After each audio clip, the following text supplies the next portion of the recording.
देख रहे हैं हमारा खास कार्यक्रम शख्सियत और मैं हूं आपके साथ प्रथा शर्मा। तो एक बार फिर से मैं और मेरी ये टीम एक बार फिर से हाजिर है एक नए शख्स, एक नई पर्सनालिटी के साथ।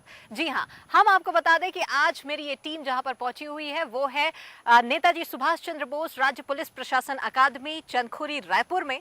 यहां पर पहुंचकर आज हम आपको एक बहुत ही खास मेहमान, बहुत ही खास शख्स से मिलाने जा रहे हैं। अब आप सोच रहे होंगे कि आखिर कौन है वो, तो चलिए अब हम इसका जल्दी खुलासा करते हैं और आपको बताते हैं कि आज के इस प्रोग्राम में हम आपको किससे मिलाने जा रहे हैं।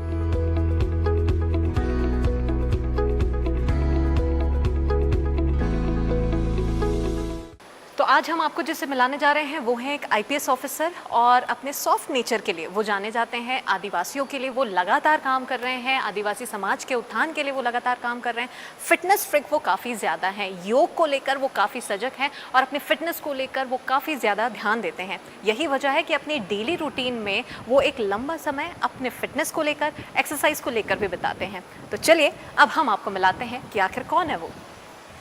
तो अब आखिरकार उस रात से हम पर्दा हटाते हैं जिसके बारे में हम लगातार आपको बताते आ रहे थे। जी हाँ, आज हम शख्सियत के इस खास प्रोग्राम में जिनसे आपको मिलाने जा रहे हैं वो हैं आईपीएस रतन लाल डांगी जी। और इनसे मिलकर ढेर सारी हम बातें करेंगे उनके पर्सनल और प्रोफेशनल लाइफ के बारे में। इनका कार्यकाल कहाँ रहा, पहली पोस्टिंग कहाँ रही और क्या कुछ इनिशिएटिव्स इन्होंने लिए हैं, ये सब कुछ आज इस प्रोग्राम के थ्रू हम जानेंगे और आपको बताएंगे।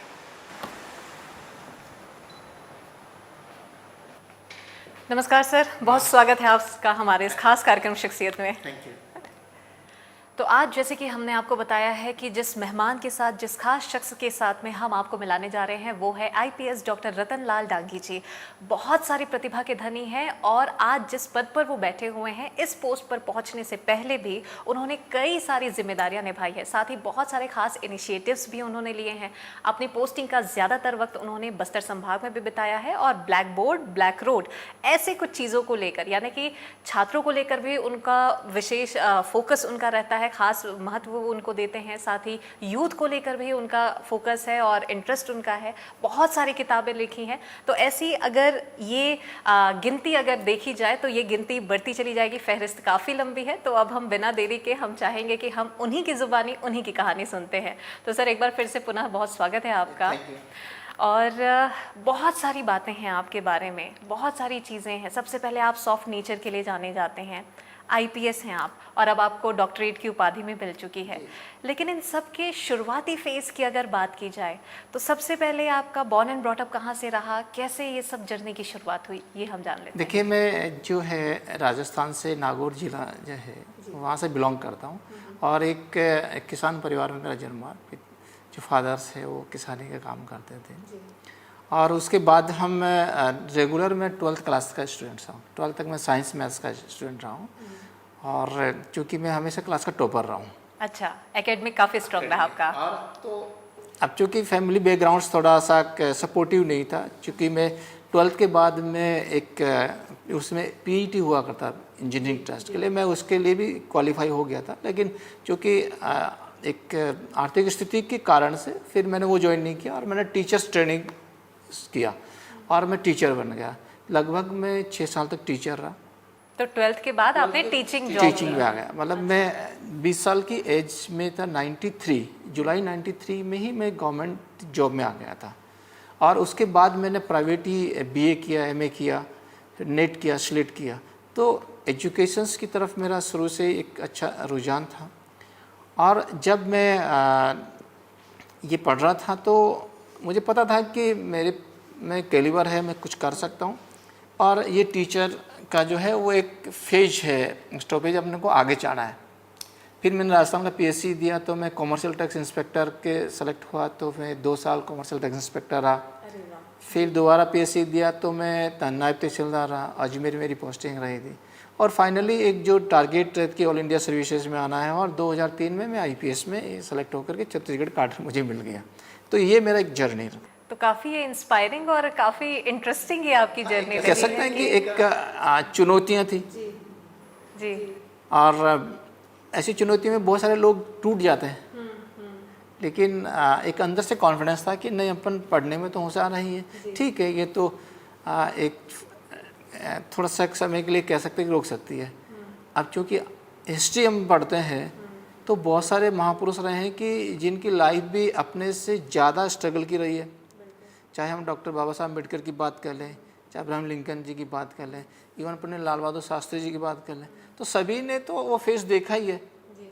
तो फिर हम जब वो लोग हिम्मत नहीं हारे तो हम क्यों हारे? तो ये चीज़ें हमेशा आपको एक कॉन्फिडेंस देती है कि आगे बढ़ना चाहिए। बहुत खूबसूरत और बहुत अच्छी बात आपने कही है सर कि, और ये बात काफ़ी चरितार्थ भी आप करते नज़र भी आए हैं कि 20 साल की उम्र में एक लड़का जिसको काफ़ी इंटरेस्ट रहता है और घर की आर्थिक स्थिति और तंगी को देखते हुए उन्होंने कैसे निर्णय लिया, और ये काफ़ी इंस्पायरिंग और अच्छी स्टोरी है सर कि आप आज एक आईपीएस ऑफिसर के रूप में तैनात हैं, लेकिन इससे पहले आप एसडीएम रहे, आपने टीचिंग भी की है, फिर तहसीलदार भी रहे हैं। लेकिन ये आईपीएस, जैसे आपने बताया कि आपको खुद पर बहुत भरोसा था, और आपने जैसा बताया कि आपकी राजस्थान में बॉर्न एंड ब्रॉट अप रहा, आप सारी चीज़ें राजस्थान में, लेकिन फिर जब आप आईपीएस बनते हैं तो पोस्टिंग छत्तीसगढ़ में हो जाती है, तो ये फील कैसा था और कैसा ये सब कुछ रहा? जब आप यूपीएससी का रिजल्ट आया, आपको फाइनली आईपीएस मिला, तो उस समय ये नहीं देखा था कि काडर कौन सा मिलेगा, क्योंकि ऑल इंडिया सर्विस है, पूरा देश अपना है, जिस भी कोने में जाएंगे वो अपना घर है, तो वो चीज़ सोच करके एक वो फीलिंग तो नहीं आती। लेकिन जब ये कि छत्तीसगढ़ काडर मिला है तो वो भी अपना देश का पार्ट है, तो उस तरह की नहीं है। जब छत्तीसगढ़ में आने के बाद देखा कि यहाँ का कल्चर भी लगभग राजस्थान का जैसे एक ऐसा नहीं, लैंग्वेज बैरियर भी नहीं रहा, तो ऐसा उनको अपना घर तरह ही ये लगा कि नहीं, ऐसा कोई अलग चीज़ नहीं है जो कि आप अपने प्रदेश से बाहर जाते हैं तो लगता है। तो उस तरह की चीज़ें तो मुझे ऐसा फील नहीं हुआ। और क्योंकि एक आपके जिस जिम्मेदारी की पोस्ट पे आप आ रहे हैं तो आपका काम भी उस तरह से जो है, चैलेंजेस तो नेचुरली आपने इतना बड़ा चुना है तो वो तो आना ही है, तो वो उस तरह का कोई इश्यूज मेरे सामने नहीं आया। लेकिन आपने इतनी सारी जिम्मेदारियां जो निभाई है, तो फैमिली का फिर कितना और कैसा सपोर्ट रहा? क्योंकि आपने बताया कि पहले फैमिली का उतना पुश आपको नहीं मिल रहा था, फिर आप आईपीएस बनते हैं, फिर एक्जैक्टली मैं जब टीचर्स था उसी समय मेरी शादी हो गई थी और बच्चे भी हो गए। जब मैं आईपीएस बना तब तक मेरे 3 बेटे जो है वो हो गए थे, और तीनों बच्चे, तो काफ़ी यंग एज में आपकी शादी हुई है। मेरी शादी हो गई और तीनों बच्चे मेरा बीजापुर में, हम जब मैं एक पोस्टिंग रहा एसपी तो वहाँ भी पढ़े हैं, कांकेर में रहा तो वहाँ भी पढ़े हैं, तो जहाँ जहाँ हमारी पोस्टिंग रही बच्चे वहीं पढ़े। करीब 8 से 10 स्कूलों में उन्होंने अपना एजुकेशन को पूरा किया। तो फैमिली हमेशा साथ रही है, और उनको कि बच्चों में जो चीज़ हम सिखाना चाहते हैं वो साथ रहने से सीख सकते हैं, तो ये मेरा हमेशा यही सोच रहा है। वाइफ का कितना कैसा सपोर्ट रहा? क्योंकि आप बता रहे हैं कि आप जब टीचर थे तब आपकी शादी हो गई थी, और राजस्थान से सीधे छत्तीसगढ़ आना, बिल्कुल अलग स्टेट, अलग कल्चर। देखिए, जो एक मदर का जो रोल रहता है बच्चों का देखभाल करना, वो उनका रहा। बाकी चीज़ें जो है वो मैंने अपने स्तर पे तैयारी करके, और जो चैलेंजेस थे चाहे ऑफिशियली वो हम करते रहे। तो सपोर्ट तो सभी का रहता है, मदर फादर का भी रहता है, परिवार का सब लोगों का। ये एक बात मैंने नोटिस की सर कि अक्सर लोग या पेरेंट्स जो है वो अपने बच्चे को हायर एजुकेशन देना चाहते हैं तो अच्छी स्कूल में पढ़ाते हैं, लेकिन आपने जैसे बताया, और आपने ज़्यादातर अपना समय बस्तर संभाग में बिताया है, तो वहाँ वो बहुत ज़्यादा डेवलप एरिया नहीं है, ये हम सभी जानते हैं। लेकिन आपने बताया कि आपने बीजापुर में अपने बच्चों को पढ़ाया है, जितनी जगहों पे, जितने ज़िले हैं वहाँ पे आपने बच्चों को पढ़ाया है, तो ये कैसे ये सोच रही और कैसा? एक्चुअली आप इनिशियल स्टेज पे जब शुरुआत में जो बच्चे होते हैं उनको ज़्यादा फ़र्क नहीं पड़ता है कि आप कहाँ पढ़ रहे हैं नहीं पढ़ रहे, वो 10th-12th के बाद फ़र्क पड़ता है। लेकिन सबसे जो महत्वपूर्ण बात जो मेरा मानना है कि बच्चों के अंदर आपके संस्कार, आपके जो चीज़ें वो आप साथ में रख करके उनको डेवलप कर सकते हैं। बच्चे आपके साथ रहेंगे तो, क्योंकि आपका जिस एरिया से आप काम कर रहे हैं बहुत सारे चैलेंजेस भी रहते हैं, कई बार आपको डिप्रेशन, टेंशन भी होता है, लेकिन जब आपके साथ फैमिली है, बच्चे हैं, तो आप जब घर में आते हैं तो आपको थोड़ा सा रिलैक्स होता है। फिर बच्चों के साथ आप बातचीत करते हैं और उनको आप मोटिवेट करते हैं, और वो अपने फादर को काम करते हुए देखते हैं। वो ये भी देखते हैं कि जो है जो पापा के कौन दोस्त है, किनसे मिल रहे हैं, क्या सोच है। यदि आप अपनी सोच बच्चों में डेवलप करना चाहते हैं तो उनको इनिशियल स्टेज पे कम से कम क्लास 10 तक तो अपने पास ही रखना चाहिए। ये मेरी अपनी सोच है। वो नहीं कि आप बीजापुर में हैं, बच्चे आपके भिलाई में होंगे, तो वो चीज़ मतलब उनमें अपन नहीं डाल सकते, ऐसा मेरा मानना है। सबकी अपनी सोच है, उसमें सबका अपना ओपिनियन है, लेकिन मेरा मानना है कि फैमिली हमेशा साथ ही रखना। चलिए, फैमिली और पर्सनल चीज़ों को लेकर बात हो रही है तो हम प्रोफेशनलिज्म को लेकर भी बात करेंगे, लेकिन उससे पहले हमने ये भी सुन रखा है सर कि फिटनेस फ्रिक आप काफ़ी ज़्यादा हैं, फिटनेस को लेकर, योग को लेकर आप काफ़ी सजग रहते हैं, काफ़ी ज़्यादा इंटरेस्ट है, तो इसके बारे में आप बताएं। देखिए एग्जैक्टली ये कि 2019 तक जब मैं आईजी दुर्ग में था, तब तक मैं इस तरह का फिटनेस वाला नहीं था। फिर मैं दुर्ग में था तो एक मेरे फ्रेंड ने मुझे एक बार टोका था कि थोड़ा वर्दी है वो थोड़ा टाइट होती जा रही है, क्यों नहीं अब फिटनेस की तरफ ध्यान देना चाहिए। तो उसके बाद में मैंने उसको स्टार्ट किया। देन जब कोरोना जब आया 2020 में, तो उसके बाद मैंने योग स्टार्ट किया और उसमें मुझे इंटरेस्ट आने लग गया। और योग, और क्योंकि उस समय जो माहौल था कोविड के समय, सभी लोग घरों में बंद थे और सभी स्कूल्स बंद थी, सभी जो बच्चे थे वो घर में लौट चुके थे, तो उस समय सभी घरों का जो माहौल थोड़ा टेंस का माहौल था। तो हमने सोचा कि जो यूथ है उसको, उसका जो एनर्जी है उसको कैसे चैनलाइज किया जाए। और चूँकि नेचुरली कि IAS IPS या सीनियर ऑफिसर्स जो चीज़ें करते हैं उसको बाकी लोग फॉलो करते हैं, तो मैंने सोचा क्यों ना हम योग करें, उसको सोशल मीडिया में, ट्विटर पे, फेसबुक पे डालें तो बाकी लोग भी करेंगे। तो वो एक मैंने ऐसे यूथ को गाइड करने के हिसाब से मैंने डाला और फिर धीरे धीरे मेरे को भी इंटरेस्ट आने लग गया और फिर मैंने वो स्टार्ट कर दिया और फिर मैं योग के अंदर काफ़ी अच्छा कर। जब योग की बात आती है तो काफ़ी सारे जो टफ आसन जो होते हैं, कठिन आसन जो होते हैं, वो भी आप बहुत आसानी से और चुटकी भर में कर जाते हैं। और हमने ये भी सुना है कि आपने इसी योग को लेकर एक किताब भी अपनी लिखी है। हाँ, चूँकि आपने जो मैंने खुद ने किए हैं काफ़ी टफ भी किए हैं, करीब 1100 पोजेज, डिफरेंट पोजेज हैं जो मैंने आपने किए हैं। 1100 आसन के सभी के पोजेज हैं। और अब चूँकि आपने जो सीखा है और वो यदि पब्लिक के अंदर जाए तो हम सभी लोग सीखेंगे, ये सोच करके मैंने एक बुक तैयार की है। वो अभी पाइपलाइन में है, लेकिन मेरा फ्यूचर में है कि वो बुक आए और उसको लोग देख करके सीखें और हेल्थ के प्रति थोड़ा सा अवेयर रहें। किताबों की क्योंकि बात हुई है और इसका जिक्र अभी छिड़ा है, तो आपने 2 किताबें कुछ लिखी है, कामयाबी के सूत्र और आधुनिक भारत के शिल्पी, और इसके अलावा बहुत सी किताबें हैं जो अभी पाइपलाइन में है, जैसे आपने बताया भी। इन किताबों के बारे में आप बताएं। एक्जैक्टली, क्योंकि मैंने शुरू से मैंने जब career as a teacher start किया तो और पढ़ने के प्रति शुरू से राय है, तो नेट स्लेट भी मैंने किया था, तो असिस्टेंट प्रोफेसर की तरफ भी हम जा सकते थे। तो वो पढ़ने का तो शुरू से रहा ही है, तो वो चीज़ हमारे अंदर में रही है। और अभी रिसेंटली मैंने जो है नक्सल्स जो के उन्मूलन में सहायक आरक्षक की भूमिका पर एक PhD भी मैंने दुर्ग यूनिवर्सिटी से किया है, रिसेंटली किया है। तो ये जो आपके पास नॉलेज है, आपके पास है, तो वो चीज़ लोगों के बीच जाना चाहिए। यदि हम अपने ज्ञान को बांटेंगे नहीं तो ख़त्म हो जाएगा। जैसे कहते हैं कि बांटोगे तो बढ़ेगा, रोकोगे तो ख़त्म हो जाएगा। तो मैंने सोचा कि जो ज्ञान अपने को मिला है उसको बुक फॉर्म में दे दिया जाए तो लोगों के बीच जाएगा, तो निश्चित रूप से लोग उसको सीखेंगे। और इसी कोई ध्यान में रखते हुए मैंने ये बुक लिखने का शुरू किया था। 2 बुक पब्लिश हुई है, बाकी कुछ बुक्स जो है वो आने को है जल्दी। जी, IPS की जब बात आती है तो काफ़ी सारी उनके कंधों पर जिम्मेदारियां होती है और 24/7 आपको काफ़ी एक्टिव मोड पर, अलर्ट मोड पर रहना पड़ता है। इन सब के बीच में फिर पर्सनल और प्रोफेशनल लाइफ के बीच में आपको बैलेंस भी बनाना होता है, फिर अपनी जो इंटरेस्ट की जो चीज़ें हैं उसे भी फुलफ़िल करनी होती है। जैसे आपने बताया आपने किताबें भी लिखी, तो ये सब टाइम कैसे आप मैनेज करते हैं? और फिर बीच में योग।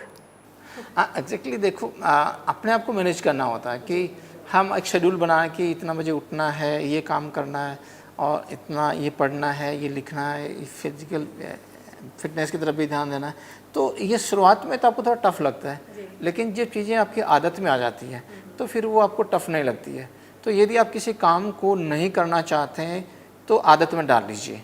कहने का मतलब है कि आप इस काम को डेली करते हैं तो आपको लगेगा नहीं मैं कोई काम कर रहा हूँ। जैसे मॉर्निंग हम उठते हैं, हम ब्रश करते हैं, पता ही नहीं लगता कब ब्रश किए होंगे, क्योंकि वो आदत में है अपने को, वो काम नहीं लगता है। तो यदि आप किसी काम को ईजी करना चाहते हैं तो उसको आदत बना लीजिए। तो वही आदत मैंने जैसे योग करने की है, पढ़ने की, लिखने की बना रखी, तो ऐसा लगता नहीं है कि हम कोई काम कर रहे हैं, ऐसा लग रहा है कि वो चल रहा है, रूटीन में चल रहा है। और उसके बाद जो आपका एक ड्यूटी संबंधित काम है वो ऑफिस के समय काम होता ही रहता है, तो ऐसा कोई इश्यूज़ नहीं है। बस ये है कि आप अपने आप को मैनेज कीजिए। टाइम तो सबके पास बराबर है, टाइम को मैनेज करने की ज़रूरत नहीं है, अपने आप को मैनेज करने की ज़रूरत है। लोग बोलते हैं टाइम मैनेजमेंट, नहीं, अपने आप को मैनेज कीजिए कि हम इतने बजे उठेंगे, इतने बजे ये हेल्थ की तरफ ध्यान देंगे, इतना पढ़ने की तरफ ध्यान देंगे, और इसके बाद ये हमारा जो ऑफिस का ये जो जिम्मेदारी है, शासकीय जिम्मेदारी, इसको निभाएंगे। जी, बहुत सारी आपने जिम्मेदारियां निभाई हैं सर। आप एसपी रहे हैं, आप डीआईजी रहे हैं, आप आईजी रहे हैं, तो इन सब के बीच में जो एक लंबा वक्त आपने बस्तर में बिताया है, छत्तीसगढ़ का दिल बस्तर संभाग को भी कहीं ना कहीं कहा जाता है, इसके बारे में हम आपसे जानना चाहेंगे। इस जर्नी को लेकर आप कुछ एक्सपीरियंस कुछ बताएं। 2005 में मेरा पोस्टिंग एसडीओपी कांकेर हुआ था, और उसके बाद में एसपी बीजापुर है, SP Kanker, SP Bastar, DIG Kanker, DIG Dantewada, मतलब ऑलमोस्ट 7-8 इयर्स का जो मेरा टेन्योर बस्तर एरियाज़ में रहा। और चूँकि सभी लोगों को पता है कि बस्तर जो है नक्सल अफेक्टेड एरियाज़ है, पूरे देश का सबसे ज़्यादा चुनौती वाला एरियाज़ है, तो उस एरियाज़ में काम किए, तो वहाँ का एक अलग तरह से अनुभव है। वहाँ को नक्सलवाद को नज़दीक से देखा है, और उसको किस तरह से हम ख़त्म कर सकते हैं, उसी को जो मैंने देखा है और अनुभव किया, उसी को लेकर के मैंने जो थीसिस जो कंप्लीट किया, वही मेरा एक मकसद था। और वहाँ पर मैंने देखा कि जो यूथ है, जिस तरफ जो यूथ है उनका पलड़ा भारी है।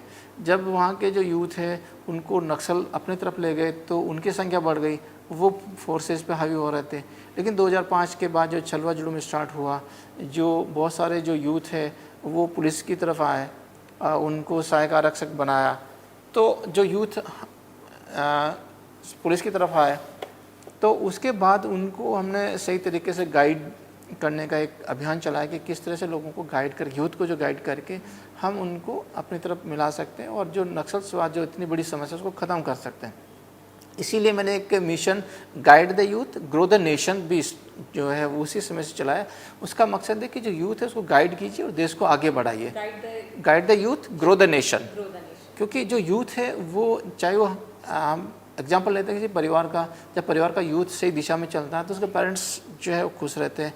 वैसे किसी देश का यूथ है, युवा, यदि वो किसी क्राइम में इन्वॉल्व नहीं है, किसी नशे की तरफ नहीं है, या कह सकते हैं कि वो मतलब आलस नहीं है उसमें, तो वो देश निश्चित रूप से आगे बढ़ेगा ही बढ़ेगा, उसका यूथ है। और वो किसी तरह के कोई इंसर्जेंसी वाली हो, चाहे कह सकते हैं कि नक्सल उनके साथ नहीं जाएगा।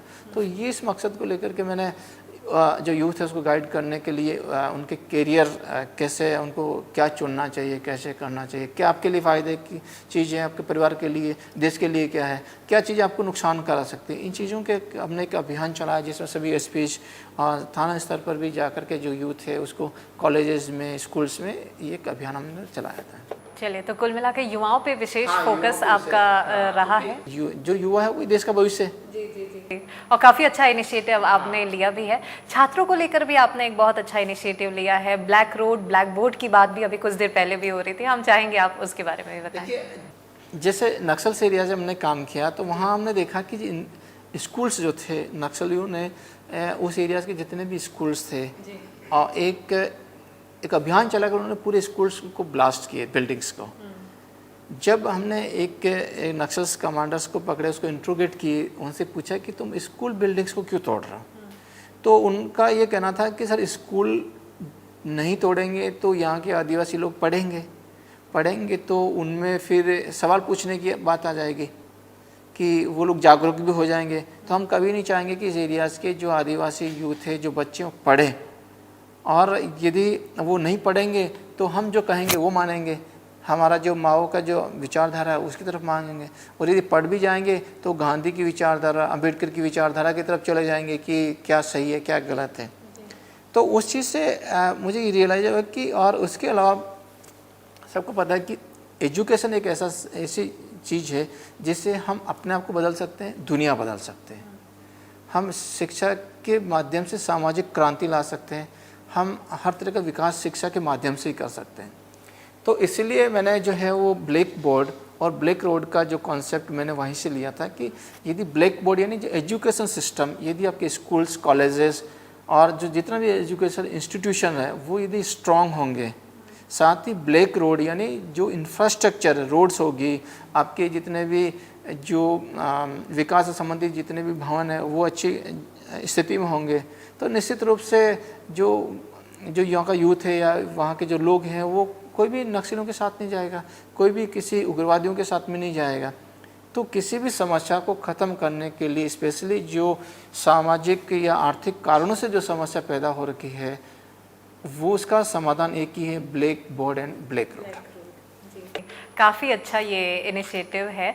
और हमने ये भी सुना है सर कि आदिवासी समुदाय से, जनजातियों से आपका एक विशेष लगाव और झुकाव भी रहा है। तो क्या इसके पीछे कारण ये मान लिया जाए कि चूंकि आपने एक लंबा समय अपना काम के दौरान बस्तर में बिताया है?